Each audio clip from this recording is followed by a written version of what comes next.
बहुत समय पहले की बात है। भगवान श्री कृष्ण जब बाल अवस्था में थे तब वे अपने माता पिता व ग्वाल बालों के साथ ब्रज भूमि के गोकुल और वृंदावन में रहते थे।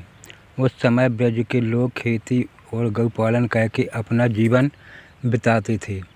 वे अपनी गायों को चराने के लिए प्रतिदिन गोवर्धन पर्वत के आसपास के हरे भरे मैदानों में ले जाते थे। गोवर्धन पर्वत उन्हें घास, जल और अनेक प्रकार की प्राकृतिक सुविधाएं प्रदान करता था। ब्रजवासियों की एक पुरानी परंपरा थी कि वे वर्षा के देवता इंद्र की पूजा करते थे। उनका विश्वास था कि इंद्र देव प्रसन्न होकर वर्षा करते हैं, जिससे खेतों में फसल उगती है और पशुओं के लिए चारा मिलता है।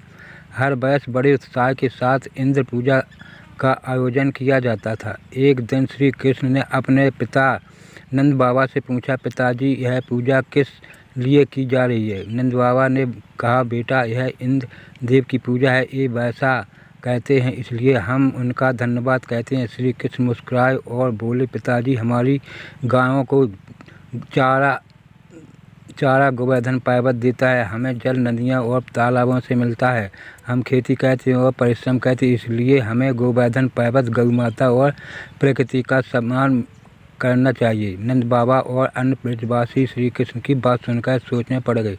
उन्हें लगा कि कृष्ण की बात उचित है। तब सभी ने इंद्र पूजा के स्थान पर गोवर्धन पूजा करने की निश्चय किया। ब्रजवासियों ने अनेक प्रकार के पकवान, मिठाइयाँ, फल और भोजन बनाकर गोवर्धन पर्वत को अर्पित किए। सभी लोगों ने पर्वत की परिक्रमा की श्रद्धापूर्वक उनकी पूजा की। भगवान श्री कृष्ण ने स्वयं विशाल रूप धारण करके गोवर्धन पर्वत के रूप में सभी भोगों को स्वीकार किया। ब्रजवासी यह देखकर अत्यंत प्रसन्न हो गए, लेकिन जब देवता राजा इंद्र को यह समाचार मिला कि ब्रजवासियों ने उनकी पूजा बंद कर दी है, तो उन्हें क्रोध आया। उन्हें लगा कि उनकी अवहेलना की गई है। अहंकार में भरकर उन्होंने ब्रज को दंड के लिए निर्णय लिया। इंद्रदेव ने अपने शक्तिशाली बादलों को आदेश दिया, जाओ और ब्रज में इतनी वर्षा करो कि सब कुछ नष्ट हो जाए।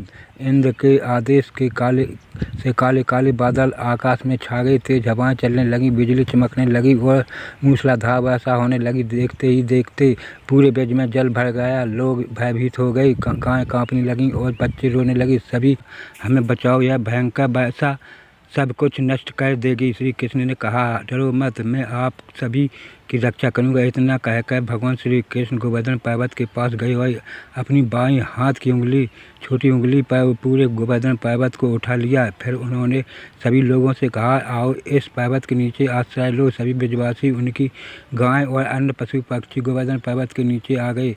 वहाँ वे पूरी तरह सुरक्षित थे। 7 दिनों और 7 रातों तक लगातार वर्षा होती रही, लेकिन किसी का कोई नुकसान नहीं हुआ। ब्रजवासी आश्चर्य से देखते रहे कि नन्हे से कृष्ण ने अपनी छोटी उंगली पर विशाल पर्वत को धारण किए खड़े हैं। ग्वाल भी अपनी लाठियां लगाकर पर्वत के सहारा देने का अभिनय करते थे। यह देखकर श्री कृष्ण मुस्कुराते थे। इधर इंद्रदेव लगातार वर्षा करवाते रहे, लेकिन जब उन्होंने देखा कि ब्रजवासियों का कुछ भी नहीं बिगड़ रहा है, तो उन्हें आश्चर्य हुआ। धीरे धीरे उन्हें समझ में आ गया कि यह कोई साधारण बालक नहीं है, बल्कि स्वयं भगवान विष्णु के अवतार श्री कृष्ण है। इंद्र का अहंकार चूर चूर हो गया। उन्होंने तुरंत वर्षा बंद करवा दी। आकाश साफ हो गया और सूर्य निकल आया। तब श्री कृष्ण गोवर्धन पर्वत को पुनः अपने स्थान पर स्थापित कर दिया। इसके बाद इंद्रदेव अपने वाहन ऐरावत पर बैठकर श्री कृष्ण के पास आए। उन्होंने हाथ जोड़कर कहा, हे प्रभु, मैंने अहंकार में आकर बहुत बड़ी भूल की है, कृपया मुझे क्षमा करें। भगवान श्री कृष्ण ने कहा, इंद्र पद और शक्ति मिलने पर अहंकार नहीं करना चाहिए। जो भी अपने अहंकार में दूसरों को कष्ट देता है, उसे अंततः अपनी गलती का एहसास होता है। इंद्रदेव ने विनम्रता से क्षमा मांगी और श्री कृष्ण की स्तुति की। तभी से उनका अहंकार समाप्त हो गया। इस घटना की स्मृति में आज भी कार्तिक मास के शुक्ल पक्ष की प्रतिपदा को गोवर्धन पूजा मनाई जाती है। इस दिन लोग गौ माता की पूजा करते हैं, अन्नकूट का भोग लगाते हैं और भगवान श्री कृष्ण तथा गोवर्धन पर्वत का स्मरण करते हैं। अहंकार मनुष्य का सबसे बड़ा शत्रु क्यों है? प्रकृति, पशुओं और पर्यावरण का सम्मान करना चाहिए। सच्ची भक्ति में प्रेम और विनम्रता का महत्व है।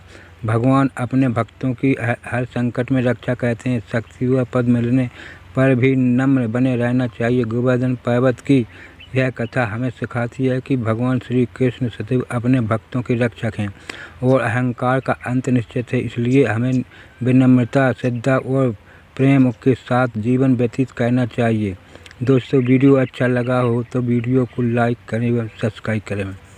दोस्तों, नमस्कार।